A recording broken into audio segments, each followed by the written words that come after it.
Sage Wanderer here, and welcome to Fighting 101. Today we're going to discuss range, and then we will specifically introduce you to some exercises and some moves in the range known as grappling or clinch fighting or stand-up wrestling. In fighting, there are multiple ranges, and to show you, I'll borrow from Grover from Sesame Street when he used to go, near, far, near. I ran into my chair over there. So when I talk about ranges, the range that we're at right now, if we were standing eye to eye, this is where most fights start, and this range is what you call the grappling or the hands-on range. This is where I can grab a hold of you. I can reach out and just grab a hold of you, and I can do things to you, and people will do that. A lot of times in bar fights, you see guys get chest to chest, and then now they're grappling. They're trying to throw each other off their feet. Right? Now, we've talked about in that same range how someone might dip down and give you an uppercut, right? Or pretend to walk away and hit you with a haymaker, okay? And we're going to talk more about defending against these basic kinds of attacks. But I want to give you the skills to defend yourself, because if you're older, if you're weaker, if you're smaller, if you're a woman, you're much less likely to get struck as you are that someone's going to put their hands on you. Because ultimately, they probably don't want to hurt you. They just want to control you. It's a spirit. Okay, you know, I'm a spiritual guy. That's like a demon spirit of control. It wants to possess and control and make you do things. So when you defy somebody, a bully, and you're weaker and they're stronger than you, they're not just going to knock your head off. That's not enough enjoyment to satisfy their sadism. They want to put their hands on you, okay? So everything about my self-defense method is to prevent people from putting their hands on you, and if they do put their hands on you, make them pay a heavy price for thinking that you're helpless, okay? And your most powerful weapons in that range, in my opinion, are your elbows and the top of your head. The palms of your hands, your thumbs, okay? The ends of your fingers. All of this seems strange to those who were raised on Western American boxing. But I'm here to tell you, you don't want to box a bigger, heavier, stronger person. You don't want to wrestle a bigger, heavier, stronger person. What you want to do is strike a heavier, bigger, stronger person hard, fast, in a vulnerable area, as hard as you can, with a method that uses as much force as you can possibly muster against it, with a speed they can't defend against. And you're going to do this too by using to your advantage the fact that they're underestimating you. Somebody like me, I'm still pretty big, you know, I'm 6'1", about 194 pounds as of this morning, and a lot of that is brawn, okay? And so even at my age, they would probably want to strike me and would be less likely to want to grapple or grab onto me because they're afraid I might do something to them or they might get hurt. So they might want to pick me off from a distance, right? But chances are, because I'm old, they're going to underestimate me despite my brawn and try to bum rush me or knock me down, put me on the ground so they can do things to me and hurt me. And they're going to do that, they're going to start doing that too by putting their hands on you. And any of you who are fans of the channel, I talk about an altercation I had down in the stockyards a year or two ago in Fort Worth, Texas, where a man who was roughing up his wife, I called him down on it. He was doing it on a public street, and I told him to stop it, and he told me, F you, old man, and he ran at me, and he either tried to punch me or he tried to grab me, but when that hand came out, to somebody like me, it's a handle, you know, so when the hand came out, I just grabbed his hand, pulled it towards me like this, pulled him off balance real fast. Whoom! Instead of trying to push him back and match his manliness, I used his flow against him. So when he came in at me, when that punch came in, just like I showed you in a previous video, I trapped that hand like I showed you. Just let it come with me. And when it came by my face, I just pulled on it like this. And then I reached up and scooped my hand and grabbed him around the back of the neck. And I just pulled this way and whipped. Pulled and whipped. And when I did, he just rolled in a perfect little kind of over-the-shoulder Captain Kirk roll, and he ended up in the gutter. scared to death, not knowing how he got there, with me standing over him, and a couple of guys that looked like they just got back from the sandbox tapping me on the shoulder going, hey, he's had enough. Don't, because, I mean, I could have just, curb stomped him. I could have, Joe Pesci'd him while he was down there. But I let him get up and grab his hat and leave. But anyway, didn't mean to make this story time. But my point being is that your method of opportunity, your point of opportunity to utilize this martial art is most at its prime when they're trying to touch you. So if you try to touch me, you might end up on the ground, you might end up with a broken finger, you might end up being struck in the face or head. It just depends on the situation, what you're trying to do to me and my perception of you as a threat. And it's all gonna happen like right here. One of my greatest compliments that was ever paid to me concerning this particular series is that a guy who I can tell by the way he talks knows fighting. And I pinned it on one of the videos, and he said, this guy may not look like Rambo or Schwarzenegger, but trust me, look how his elbows are pinned in tight next to him. If you try to hurt this man, he will take you apart piece by piece. And he's right. He's right. He was smart to recognize that. Most people look at me and that's not what they see, and I'll use that to my advantage. I was almost mugged in Denver, and I won't tell the whole story, but when I put my hands up like this and I started bouncing around like this from foot to foot and changing my position and saying, look, I don't want any trouble. Look, can't we just get along? Look, I don't want any trouble. Can't we just get along? When I started doing that, he dropped his hands, looked down at me, looked at my feet, and went, oh no, F this. And he just took off running. Because he knew he was dealing with somebody who was not their first rodeo and who had some skills, and he was hoping to just push an old lame man over and take his wallet. He wasn't expecting a fight. So, footwork is the foundation. We're gonna go back and cover more of that, but I wanna talk about the ranges. So we talked about grappling. That's the clinch range. That happens when we're almost chest to chest. We're right here. In this range, my weapons are the palms of my hands, right? The ends of my fingers, because I can take I tell you, I can touch your eyeball, and I'm faster than the focus on this camera. I will touch your freaking eyeball. I don't want to touch my camera lens, right? So this thing here ends up being this. If you get too close to me, and it may look girly, but trust me, making your hand into a whip and aiming for the eyes is a really good way to get people to take a step back. It's disorienting and can set you up to whatever next move you want to do. And it's completely defensive, and it looks a little silly, but trust me, it's quite effective. You don't want me doing that to you. Trying to touch your eyeball, that is. So, you've got the palms of your hands, your fingertips, your elbows, the top of your head looks like this. So I might just drop down here and give you one of those, which is a headbutt. We'll cover that in a later video, right? But primarily, you want to use your elbows because they're the most direct connection between the point of impact. There's no other joint between this point of impact and the shoulder joint. So with the swivel of the hips and a follow through with the elbow, you can deliver a devastating blow at this close range, at the range we're talking about. And I've talked about these elbows, and I've taught you how to use them before, okay? So there's that range. Then there is the boxing range. We're all familiar with this. This is where we're used to watching this. This is what we have in movies and films. And you can see I know how to box. I was actually a pretty good boxer at one point. I know how to move, stick and move, stick and move, stick and move, stick and move. You defend against a boxer by taking their legs out because they're not used to people kicking them. So pretty much any kind of basic low, sharp, quick snap kick will deal with somebody in that range. The kicking range, a little more dangerous. This is where your Taekwondo guys like to hang out back here where they can reach up and kick you. The way you defeat that is you just change range. Here's the first and only lesson you need to know about range. Whatever range the person you are fighting is trying to force you into, you want to set the range at a different range. Set the range where you like to fight. So if he's trying to box you, what's the answer?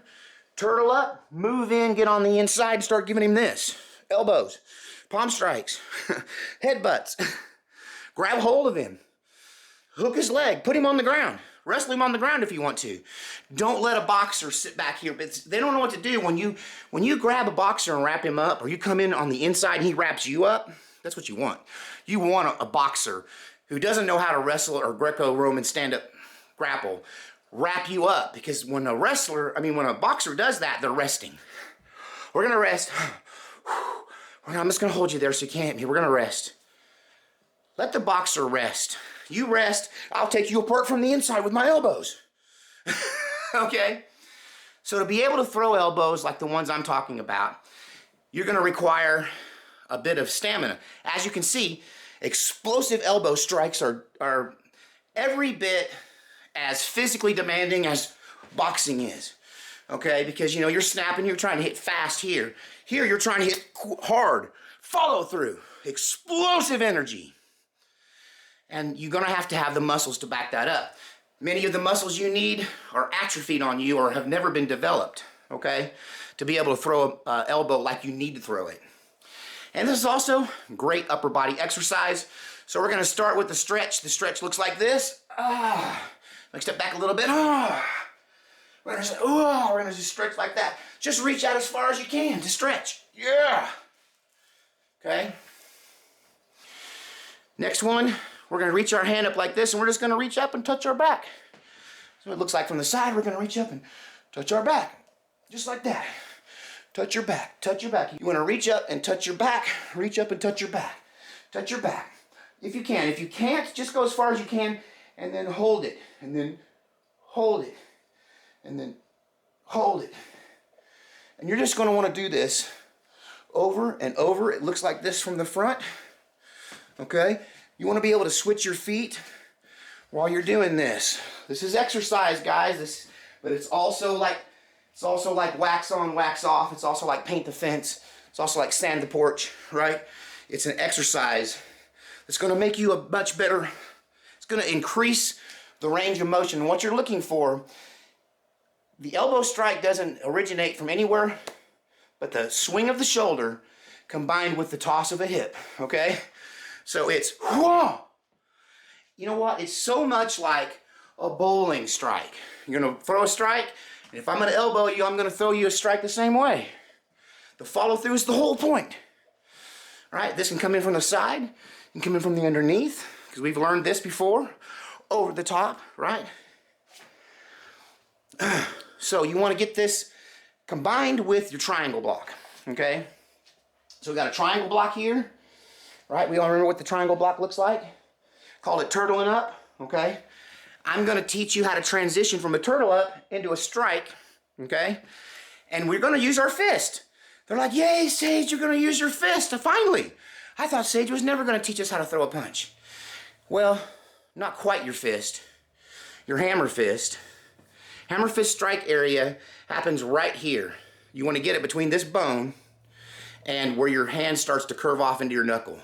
So right here, kind of at the wrist joint, just ahead of the wrist joint, right where this fat part terminates into the joint, right here.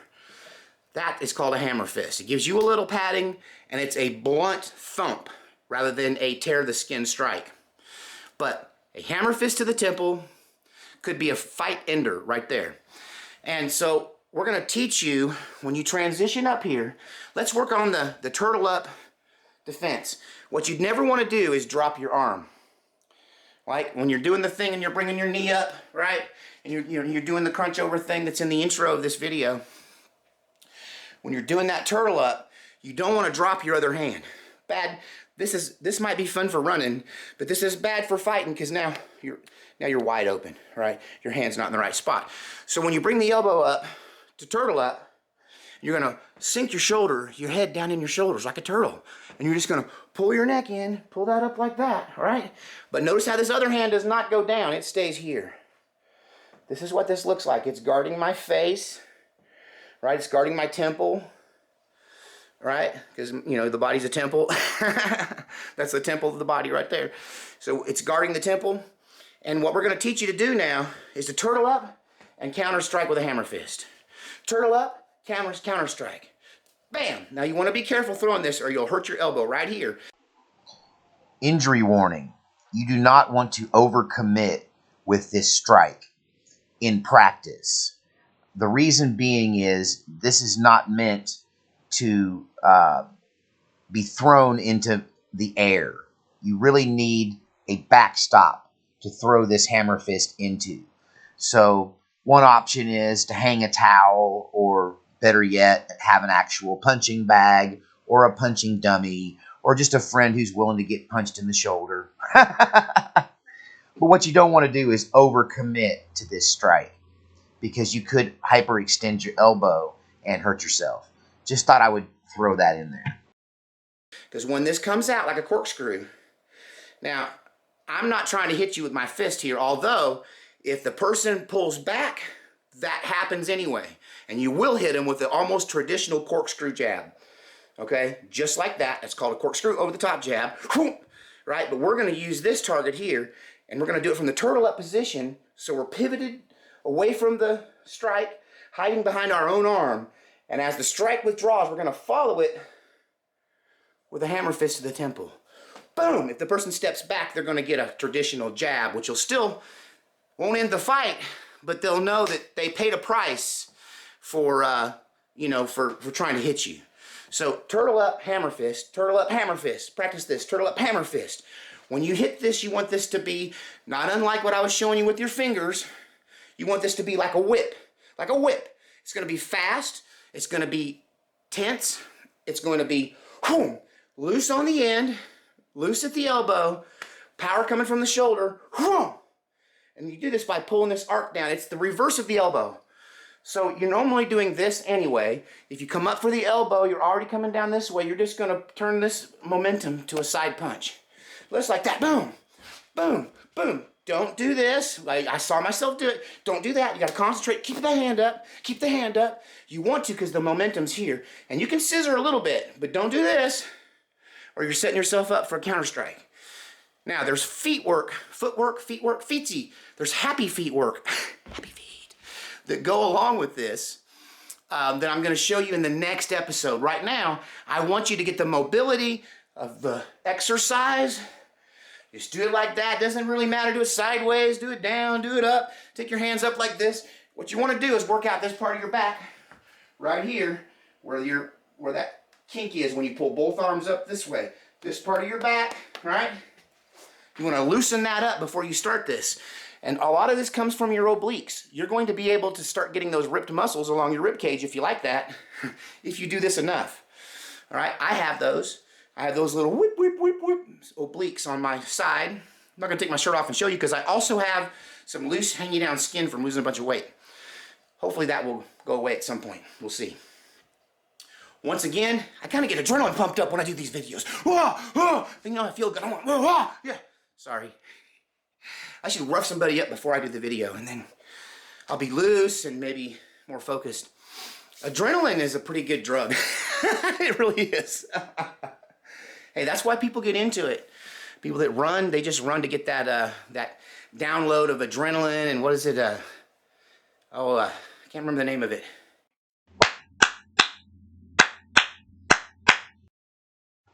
Endorphins! You should practice under adrenaline. It makes you focus, and it teaches you that you can lose focus when you have too much adrenaline.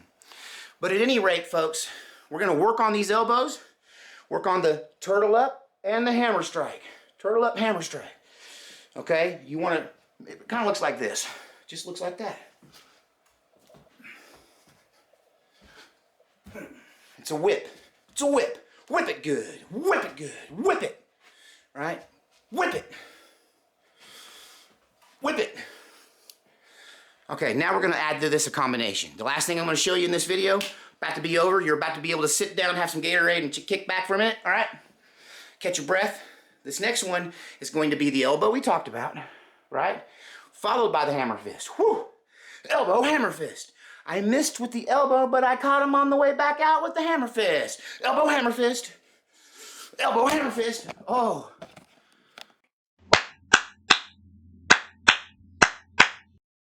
I hit my camera. That was awesome! It didn't break it. Thank God it didn't break it. I hope it didn't break it. I got too excited. I'm sorry, Mr. Camera. Please don't be broken. What we end up having today is practicing the turtle up, practicing the elbows that kind of go with this. This is the next step of this, is just practicing to doing this. Another exercise here, get your cardio up, get your core working, just swivel at the hips and try to do as many of them as fast as you can. This is not sped up, this is just me doing them as fast as I can. All right, seems like my camera survived. We'll see you next time on Fighting 101.